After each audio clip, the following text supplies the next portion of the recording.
በሱዳን ከ2 ዓመት በፊት በሁለቱ ጀነራሎች አለመስማማት የተጀመረው ጦርነት ሀገሪቷን የማትወጣበት ቅርቃር ውስጥ የከተታት ሲመስል ሁለቱም ተዋጊዎች በድሮን መዋጋት መጀመራቸው ስጋትን ፈጥረዋል። ከዚህ በፊት የሱዳን ፈጥኖ ደራሽ ኃይል ከተባበሩት አረብ ኤሚሬቶች በሚሰጠው ድጋፍ የድሮን ጥቃት ይፈጽማል ብሎ ሲከስ የቆየው የጀነራል አልቡርሃን ጦር ራሱ ደግሞ ድሮን ታጥቆ ውጊያ ከጀመረ ሰንብተዋል። የሱዳን ጦር ከሰሞኑን በኮርዶፋንና ዳርፉር ዘመናዊ የተባሉ ድሮኖችን መጠቀም ጀምረዋል።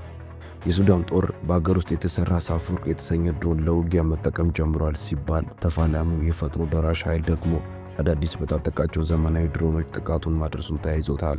በሰዓት እስከ 160 ኪሎ ሜትር መብረር ይችላል የተባለው የሳፉርቅ ድሮን በባራ ከተማ ከፈጥኖ ደራሽ ኃይሉ ጋር በነበረው ውጊያ ውጤታማ ነበር ተብሏል።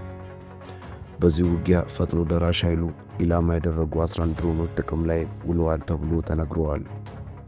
በአንጻሩ ተፋላሚው የፈጥኖ ደራሽ ኃይል ቻይና ሰራሽ ስትራቴጂክ ድሮኖችን መታጠቁን ሲነገር፣ ባለፈው ሳምንትም ለዋና ከተማ ቅርብ በሆኑ አካባቢዎች ጥቃቶችን መፈጸሙ ይታወሳል። በተጨማሪ የፈጥኖ ደራሽ ኃይሉ ከሱዳን ጦር የበለጠ ርቀት መሄድ የሚችሉ ድሮኖችን መታጠቁ ሲነገር፣ የጦሩ ድሮኖች 600 ኪሎ ሜትር ሲሄዱ የፈጥኖ ደራሽ ኃይሉ 2000 ኪሎ ሜትር መሄድ ይችላሉ። ይህም በሱዳን ውስጥ ያለ የትኛውንም ቦታ ማጥቃት እንዲችል እድል ይሰጠዋል። የሱዳን ጦር በዳርፉር የሚገኘውን የድሮኖች መነሻ ሆኖ የሚያገለግል ኤርፖርት በተደጋጋሚ መምታቱን ቢገልጽም የፈጥኖ ደራሽ ኃይሉ በተደጋጋሚ በአየር መከላከያ ሲመክት ቆይቷል።